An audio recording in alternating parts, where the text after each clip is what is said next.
हर जगह में हम आपको दे रहे हैं। जहाँ जुआ खेली जाती हो वहाँ रहो। पहला स्थान क्या दिया? कहा जहाँ जुआ खेली जाती है, द्यूतम पानम। दूसरा स्थान कहाँ दिया? बोले जहाँ मदिरा पान की जाती है, द्यूतम पानम स्त्रियः, जहाँ व्यभिचार किया जाता हो। और चौथा स्थान जहाँ पशुओं का वध किया जाता हो। ऐसे 4 स्थानों पर रहो।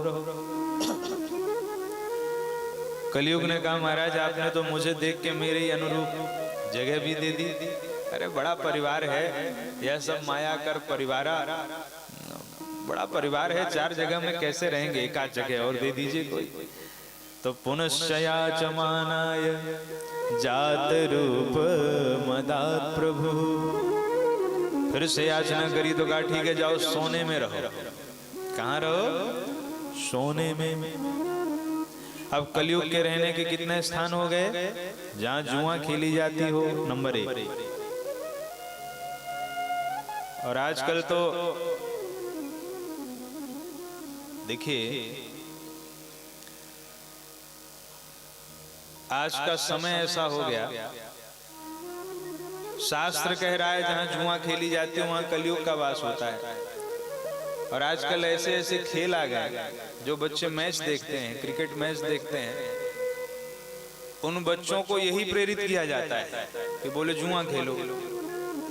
जो आईपीएल देखते हैं, जो मैच देखते हैं, तो मैच में बड़े बड़े क्रिकेटर प्रचार कर रहे हैं, ये फलाना गेम खेलो, इसमें पैसा लगाओ, पैसा कमाओ। लेकिन ये ठीक नहीं है। पैसा कमाना है तो पुरुषार्थ से धन अर्जित करना है। पुरुषार्थ से धन अर्जित करो। प्रथमे नार्जितम विद्या, द्वितीये नार्जित धनम। सबसे पहले विद्या प्राप्त करनी है, और विद्या प्राप्त करने के बाद फिर धन प्राप्त करना है।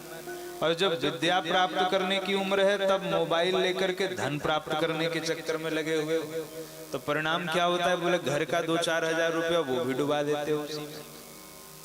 और जो प्रचार कर रहे हैं, बड़े बड़े क्रिकेटर जो प्रचार करते हैं, बड़ी विडंबना है इस देश में। इनके पास अरबों खरबों रुपए की संपत्ति है। इतनी संपत्ति है कि इनको भी नहीं पता। इनको सरकार ने भारत रत्न दे दिया। बड़े बड़े लोग, बड़े बड़े क्रिकेटर, अब वो हमारे युवाओं को परिश्रम करके आगे बढ़ने के बजाय वो कहते हैं कि ये वाला गेम खेलो, इसमें पैसा लगाओ और पैसा कमाओ, और डूब जाए तो हमारी कोई जिम्मेदारी नहीं है। डूब गया तो डूब गया। उसमें लिखा रहता है यह खेल जोखिमों के अधीन है, लिखा रहता है ना। ये बच्चे मुस्कुरा रहे हैं, इसमें से कुछ तो मुस्कुरा ही रहे हैं। देखो शास्त्र के अनुसार अगर चलेंगे तो जीवन में सुख मिलेगा, और मनमुखी आचरण करेंगे तो जीवन में दुख के सिवा और कुछ नहीं मिलेगा। आप 1000-2000 रुपए कमा लोगे तो कौन सा तीर चल जाएगा उसमें? अरे पढ़ लिख के इतने योग्य बन जाओ कि एक दिन पूरा देश आपके ऊपर गर्व करे, एक दिन पूरा ग्राम आपके ऊपर गर्व करे। इसलिए जो समय अध्ययन के लिए है उस समय अध्ययन किया जाए। और जब पढ़ाई पूरी हो जाए तो शास्त्र कहता है धन कमाओ। शास्त्र कब मना करता है भाई? शास्त्र नहीं कहता कि धन मत कमाओ, ये भूल मत करिएगा। शास्त्र कहता है धन कमाओ, लेकिन न्याय से, अन्याय से नहीं। क्योंकि न्यायोचित जो धन है वो लक्ष्मी का स्वरूप माना गया है, उसमें भगवान का वास होता है।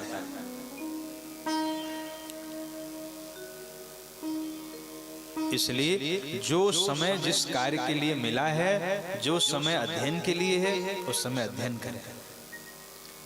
हम जो भी पढ़ाई कर रहे हैं, हम अगर कर्मकांडी ब्राह्मण हैं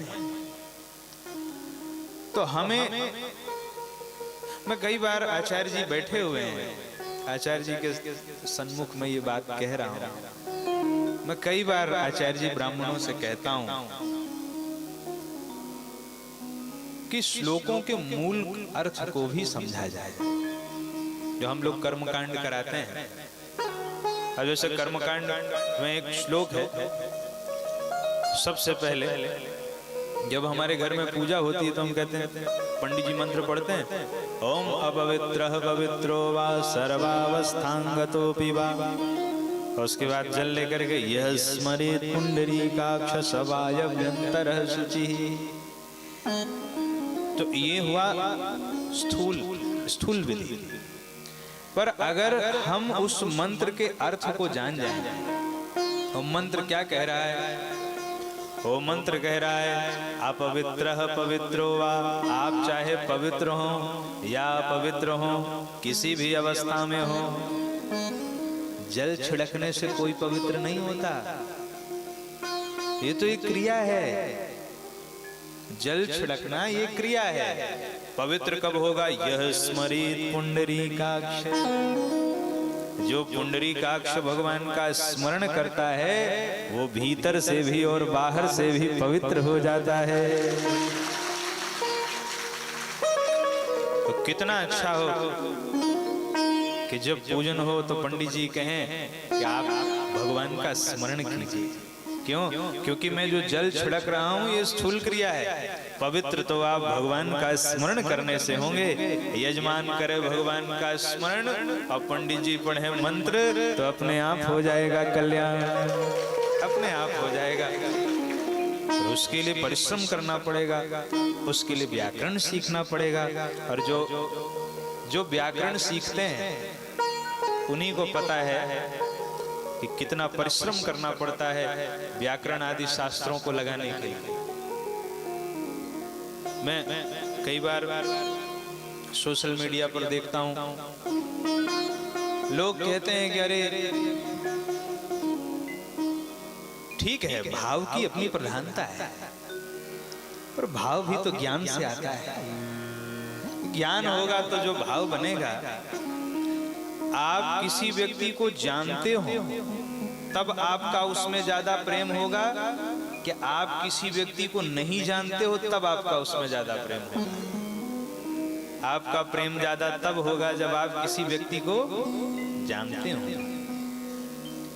भाई आप धनबाद रेलवे स्टेशन पे बैठे हैं और किसी काम से टिकट लेने जाना हुआ, सामान किसको देके जाएंगे? किसी अजनबी को देके थोड़ी चले जाएंगे। कि कोई भी अजनबी व्यक्ति बैठा है उसको बोले ले भैया ले इसको, ये सामान मेरा देखते रहना, ना ना। क्यों? क्योंकि विश्वास नहीं होगा। इसका मतलब विश्वास के लिए भी ज्ञान की आवश्यकता है। तो व्याकरण आदि शास्त्रों को लगाना ये सब ब्राह्मणों का उत्तरदायित्व है। मानसी में एक जगह लिखा है, सात्विक श्रद्धा धेनु सुहाई। वहां गोस्वामी जी लिखते हैं कि जो कर्मकांड है ये उस गाय को खिलाने के लिए चारा है। जो हम लोग कर्मकांड करते हैं ये चारा है। ये क्या है? चारा है। और चारा किसको खिलाना है? गाय को खिलाना है। और बछड़ा क्या है? कहा भाव बच्छ, भाव ही बछड़ा है। तो भाई भाव रूपी बछड़ा, उसको दूध कब मिलेगा? जब गाय हृष्ट पुष्ट होगी। और गाय हृष्ट पुष्ट कब होगी? बोले जब चारा पाएगी। तो चारा क्या है? कहा कर्मकांड ही चारा है। जब कर्मकांड रूपी चारा उसको खिलाइएगा तब तो हृष्ट पुष्ट होगी गाय, तब तो वो बछड़ा पी करके मोटा ताजा होगा। और यहाँ प्रश्न ये उठता है कि कहीं ऐसा तो नहीं कि हम सूखा चारा उस गाय को खिला रहे हैं? ध्यान देने योग्य बात है। मानसकार ने लिखा है, ते तृण हरित चरे जब गाई। चारा हरा होना चाहिए, घास हमारी सूखी तो नहीं है। जो हम कर्मकांड कर रहे हैं वो नीरस तो नहीं हो गया है। उसको तत्व से हम जान रहे हैं कि नहीं जान रहे हैं? अगर तत्व से नहीं जान रहे हैं तो चारा सूख गया है। चारा सूख जाएगा तो दूध भी उतना नहीं होगा गाय को। लेकिन जो कर्मकांड हम करा रहे हैं, अगर हम उन मंत्रों के अर्थ को हृदयंगम करके बैठे होंगे तो निश्चित है कि हमारा चारा हरा होगा। और जब हरा चारा उस गाय को खिलाएंगे तो गैया भी खूब दूध देगी, और गाय दूध देगी तो भाव रूपी बछड़ा उस दूध को पिएगा, आनंद होगा। तो कहने का अभिप्राय यह है, मंत्रों में बड़ी शक्ति है। मंत्रों में इतनी शक्ति है कि अगर विधिवत मंत्रोच्चार कर दिया जाए तो ऐसे ऐसे मंत्र हैं कि पानी तक बरस जाता है। ऐसे ऐसे वेद में ऐसी ऐसी ऋचाएं हैं, शास्त्र में ऐसे ऐसे श्लोक हैं, मंत्र हैं। तो कहने का अभिप्राय हम निवेदन यही कर रहे हैं कि हम जो भी काम कर रहे हैं, चाहे पढ़ाई कर रहे हो, चाहे व्यापार कर रहे हो, ईमानदारी से करें और मन लगा के करें। अगर हम व्यापारी हैं तो अपने व्यापार को ईमानदारी से करें। अगर हम विद्यार्थी हैं तो अध्ययन ईमानदारी से करें। हम जो काम हमें मिला है वो काम हम ईमानदारी से करें तो देश का भी भला हो जाएगा और अपना भी भला हो जाएगा, दोनों का कल्याण हो जाएगा। बोल भक्तवत्सल भगवान की। तो परीक्षित जी ने 5 स्थान दिए। द्यूतम पानम स्त्रियः सोना, जहाँ जुआ खेली जाती हो, जहाँ मदिरा पान की जाती हो, जहाँ व्यभिचार किया जाता हो और जहाँ पशुओं का वध किया जाता हो। 5वां स्थान दिया सोने में। अब कौन से सोने में भाई? तो संतों ने इस पर समाधान किया। संत कहते हैं, देखिए, जो ईमानदारी से, जो मेहनत की कमाई से खरीदा गया सोना होता है, उसमें तो भगवान का वास होता है। क्योंकि गीता में भगवान ने कहा है, धातुओं में सोना मेरा ही स्वरूप है।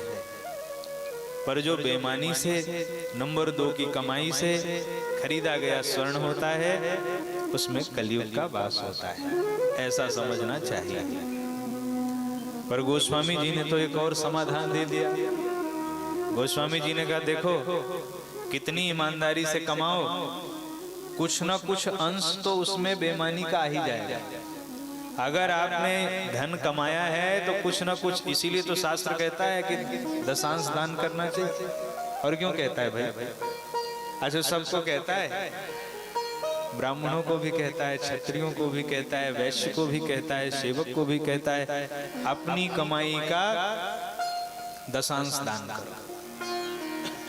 और वो कौन सी कमाई का? नंबर 1 वाली कमाई का।